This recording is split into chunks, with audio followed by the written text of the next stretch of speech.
വേറെ എന്താണ് ഉള്ളത്? ഉമ്മൻചാണ്ടി സാറിനെ നശിപ്പിച്ചില്ലേ? എന്ത് ഫലമായിട്ട് അതിന് പുള്ളി അതിനെക്കുറിച്ച് കോടതി വഴി തെളിഞ്ഞ് അതിനെതിരെ എന്ത് ഒരു മാപ്പ് ആരെങ്കിലും പറഞ്ഞാ? അതേപോലെ തന്നെ വളർന്നു വരുന്ന യുവതലമുറകളെ മുഴുവൻ ഒതുക്കിയെടുക്കുകയാണ് അവരുടെ ലക്ഷ്യങ്ങൾ. വേറെ ഒന്നുമില്ല. ഇത് കോൺഗ്രസിനുള്ളിൽ നിന്ന് തന്നെയുള്ള ഒരു രാഷ്ട്രീയ കോൺഗ്രസ് ഇന്നാളിലാണെങ്കിലും പുറത്താണെങ്കിലും എല്ലാവർക്കും അധികാരമോഹമാണല്ലോ. എല്ലാവർക്കും പരസ്പരം അധികാരമോഹമാണ്. അതിനകത്ത് വേറെ ഒന്നും ചെയ്യാനില്ല.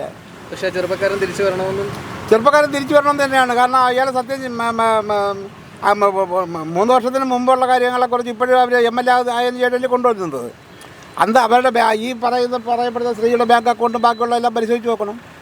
അപ്പോഴും നമുക്കറിയാൻ സാധിക്കും എന്തൊക്കെയാണ് ഇവിടെയൊക്കെയാണെന്നുള്ളത്. കേസും കാര്യങ്ങളെല്ലാം അത് ഒന്നുമില്ല എന്നുള്ളതൊക്കെ തെളിയിച്ച് വരാൻ കഴിയുവാണെങ്കിൽ നല്ലതാണ്.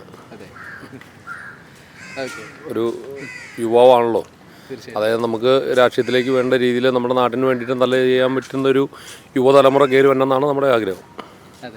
പിന്നെ തിരിച്ചു വരണം, തീർച്ചയായും വരണം. നല്ല മനുഷ്യനല്ലേ കയറി. എന്തായാലും എന്തെല്ലാം ആരോപണം എന്തോരം പേര് കിടക്കണേ. പക്ഷേ ഈ രാഹുൽ മാങ്കൂട്ടത്തിന് മാത്രമേ കിട്ടിയുള്ളൂ. വേറെ അത്രയും പേര് കിടക്കണല്ലേ. എന്നാലും എനിക്കിഷ്ടമാണ് ആ പുള്ളിയെ. അദ്ദേഹത്തിന് അങ്ങനെ കുറ്റപ്പെടുത്തേണ്ട കാര്യമില്ല. സ്വാഭാവികമായിട്ടും എല്ലാത്തിനും കൂടെ നിന്ന് പുള്ളി നിർബന്ധിക്കുന്നതിന് വരെ എല്ലാത്തിനും സപ്പോർട്ട് ചെയ്തിട്ടല്ലേ. ഇഷ്ടമില്ലാത്തൊരു കാര്യമാണെങ്കിൽ ആദ്യമേ ബ്ലോക്ക് ചെയ്യണം. ചാറ്റെല്ലാം ഫുൾ ഇങ്ങനെ അതിന് റെസ്പോണ്ട് ചെയ്തിട്ട് പിന്നെ ആ മനുഷ്യനെ മാത്രം എന്തിനാണ് അങ്ങനെ കുറ്റം പറയണേ? വേണ്ടെന്നുള്ളവരെ ആദ്യം ബ്ലോക്ക് ചെയ്യുക. എല്ലാത്തിനും വന്ന് എല്ലായിടത്തും ഇപ്പം ഞാനും ഒരു ലേഡിയാണ്. പിന്നെ പൊതുവേ ഈ ലേഡീസ് എന്താ ചെയ്യണമെന്ന് വെച്ചിട്ടുണ്ടെങ്കിൽ എല്ലാത്തിനും സപ്പോർട്ട് ചെയ്ത് ഒരു വർഷങ്ങൾ കഴിയുമ്പോഴായിരിക്കും പറയുന്നത് ഞാൻ റൈറ്റായിരുന്നു, അവരങ്ങനെ വേണം. നമ്മുടെ സമ്മതമില്ലാതെ ആരും നമ്മളെ ഒന്നും ചെയ്യത്തില്ല അല്ലേ. നമ്മൾ വിചാരിക്കണം നമ്മൾ തെറ്റായി പോകണോ ശരിയായി പോകണോ എന്ന്. ചുമ്മാ പയ്യന്മാരെ അല്ലെങ്കിൽ ആണുങ്ങളെ മാത്രം കുറ്റം പറഞ്ഞിട്ട് കാര്യമില്ല. തെറ്റുണ്ടെങ്കിൽ രണ്ടുപേരുടെയിലും ഉണ്ട്. ഇഷ്ടമില്ലെങ്കിൽ ആദ്യമേ പറയാം. എല്ലാം കഴിഞ്ഞ് അല്ലെങ്കിൽ ആ ഒരു ഫീൽഡിൽ നിൽക്കുമ്പം ആ നാണം കെടുത്താനായിട്ട് അങ്ങനെ സംസാരിക്കേണ്ട കാര്യമില്ല. നല്ലൊരു പാർട്ടിയെ നശിപ്പിച്ചു കോൺഗ്രസ്. ഇവിടെ ഉള്ള ആൾക്കാരെയല്ല, നല്ലൊരു പാർട്ടിയാണ്. നാഷണൽ ലെവലിൽ ഏറ്റവും നല്ല പാർട്ടിയാണ് കോൺഗ്രസ് പാർട്ടി. അവർ നശിപ്പിച്ചു. ഇവർ തന്നെ നശിപ്പിക്കുന്നത്. നമ്മൾ എപ്പോഴും മനുഷ്യരെ തിരിച്ചറിയണം. ജനം വോട്ട് ഇവരെ വിശ്വസിച്ചാണ് ഇടുന്നത്. ഇവരെന്താ ചെയ്യേണ്ടത്? ഒരു അബദ്ധം പറ്റി അല്ലെങ്കിൽ ഒരു വീഴ്ച വന്നാൽ അതിനെ പറഞ്ഞു തിരുത്തണം. അല്ലാതെ ഗുണ്ടകളെ വിട്ടിട്ടല്ല ആൾക്കാരുടെ ഓഫീസ് അടിച്ച് സംസാരിക്കുകയും ചെയ്യുന്നത്. അത് ശരിയായ വശമല്ല. കാരണം ഇവിടെ ഒരു പ്രതിപക്ഷ നേതാവുണ്ട്, അയാളൊന്നും അറിയുന്നില്ല. പക്ഷെ എല്ലാം അറിയാമെന്നുള്ളതാണ് നമ്മളാണ്. അങ്ങേരും അറിയുന്നില്ല എന്ന് പറയാനാക്കില്ല. അറിയാതിരിക്കാൻ സാധ്യതയില്ല. രാഷ്ട്രീയ തലമുറ നല്ലൊരു ഭാവിയുള്ളതാണ്. ട്രാപ്പാണെന്ന് തോന്നണത് ഉണ്ടായത്. അതിൽ വീണുപോയി. ഇതൊന്നും ഉണ്ടാവാൻ പാടില്ലാത്തതായിരുന്നു, സൂക്ഷിക്കേണ്ടതായിരുന്നു. അത്രേ ഉള്ളൂ. തിരിച്ചു വരണം എന്ന കാര്യം. കേരളത്തിന് നല്ലൊരു രാഷ്ട്രീയ നേതാവാണ് അങ്ങേര്. നല്ല ഗുണങ്ങൾ കഴിവുമുള്ള ഒരു വ്യക്തിയാണ് അങ്ങേര്. രാഹുൽ മാങ്കൂട്ടം ചെറുപ്പക്കാരൻ. കോൺഗ്രസിന് നല്ലൊരു മുതൽക്കൂട്ടാണ്.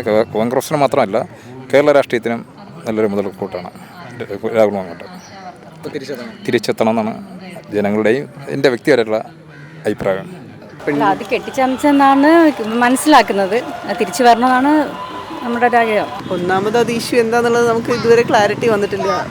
ഈ വിവാദം പറഞ്ഞവർ അത് കേസായിട്ട് കൊടുത്താൽ മാത്രമേ അദ്ദേഹത്തിനെതിരെയുള്ള കാര്യങ്ങൾ മുന്നോട്ട് കൊണ്ടുപോകും. അങ്ങനെ ഒരു തെറ്റ് അദ്ദേഹത്തിൻ്റെ ഭാഗത്തുനിന്നുണ്ടെങ്കിൽ ജനപ്രതിനിധി എന്നുള്ള നിലയ്ക്ക് അത് നേരിട്ട് ആ കേസിനോട് മുന്നോട്ട് പോയി കാര്യങ്ങൾ തെളിയിക്കുകയാണ് വേണ്ടത്.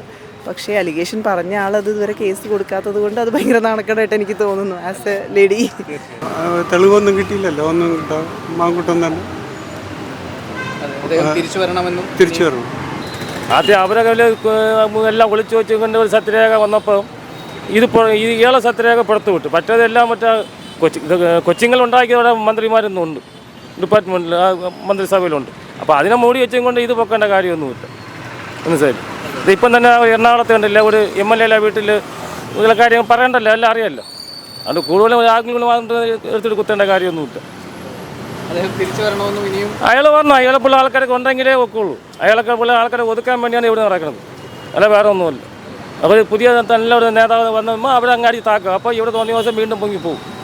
അതിനുള്ള പരിപാടിയാണ് ഇവർ കാണിച്ചുകൊണ്ടിരിക്കുന്നത്. ആദ്യം ഈ പറയുന്ന പാർട്ടി നേരെ ആവണം, എന്നിട്ട് മറ്റൊരാളിനെ പറയാം.